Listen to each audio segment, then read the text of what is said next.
Greetings my radiant thinkers. Welcome back to the fireplace where big ideas meet even bigger misunderstandings. Tonight the question is, why do we humans love confusing things that don't belong together? Why do we look at two ideas born continents apart and insist they must be long-lost twins? You know what I'm talking about? Ubuntu, African philosophy of humanity, and socialism, Europe's economic brainchild. Two very different creatures and yet often mistaken for cousins at a family reunion. Imagine calling Ubuntu socialism because both talk about togetherness, but one is a philosophy and the other comes with a manifesto. It is the intellectual equivalent of calling Beyoncé like a dube, because both sing. Calling a cat a lion the same thing because yes, they both purr. Wait until one eats you. Let us begin with Ubuntu, a beautiful word, rolling softly off the tongue from the Nguni Bantu languages. Umuntu ngumuntu ngabantu. A person is a person through other people. Ubuntu is not a manifesto, not an economic textbook, and certainly not a 5-year government plan. It is a philosophy older than factories, older than ballot boxes, older than the very idea of left or right politics. It tells us that I am because we are.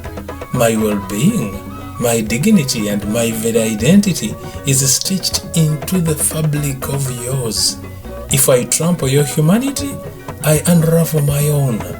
It is ethics, it is compassion, it is interconnectedness. I will give you a picture. Imagine a village where a child trips and falls. In the world of pure individualism, someone might say, well, the child should watch where they are going. But in the world of Ubuntu, the entire village bends down together, lifts the child, dusts them off and says, we fell because your fall is our fall. That's Ubuntu. Now contrast that with socialism, born much later in the smoky chaos of Europe's Industrial Revolution. The 18th and 19th centuries, where factories clanged, children worked 12-hour shifts, and very serious men with very serious beards wrote very serious books about class struggle. Socialism looked at capitalism's chaos and said, enough. We need collective ownership, redistribution, fairness. The means of production should belong to the people, not a handful of cigar-smoking tycoons. Socialism is about power, economics, and politics. It asks who controls the factory, who owns the land, how do we distribute wealth. But Ubuntu never asked who owns the factory, because the factory didn't even exist. Ubuntu asked, who are you without the people beside you? Ubuntu is not an economic blueprint. It is a way of being, a moral compass, a reminder that dignity is never a solo performance. Here is the key difference. Socialism tries to change markets. Ubuntu tries to change hearts. Socialism says redistribute resources. Ubuntu says rediscover your humanity. One is structural, the other is spiritual. Comparing them is like confusing your country's tax policy with your grandmother's bedtime wisdom. And yet the confusion persists. Why? Because both emphasize togetherness. Both resist the rugged individualism that says I alone matter. But please, let's not collapse them into one. Otherwise, we get caricatures. I once overheard someone say, Ubuntu is like a communism but with African vibes. Excuse me. That's like saying yoga is basically stretching with incense.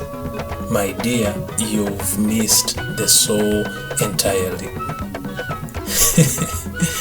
I sometimes imagine Karl Marx transported to an African village. He arrives, beard flowing, notebook in hand. He looks around and asks, Who owns the goats?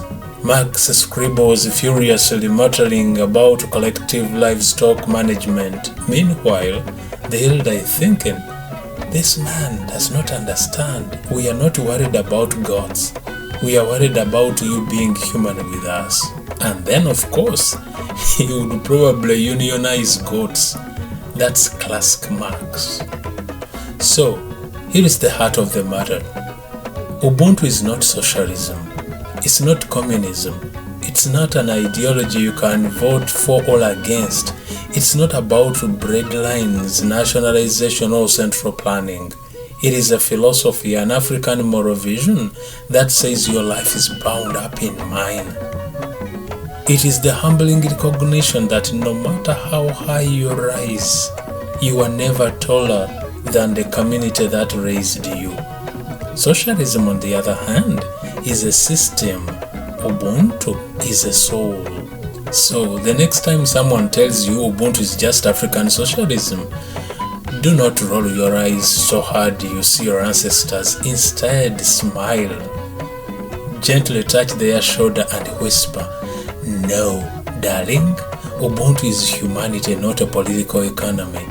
It is compassion, not a 5-year plan. Let us not shrink Ubuntu down to the size of insufficient ideologies. Let us honor it as something vast, ancient, and alive.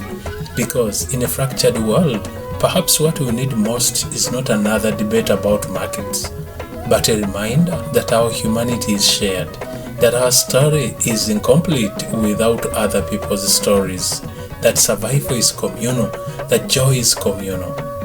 Stay warm, stay witty, and remember, community is not communism. Until next time, may your humanity be the mirror that reflects another's dignity. Thank you for watching.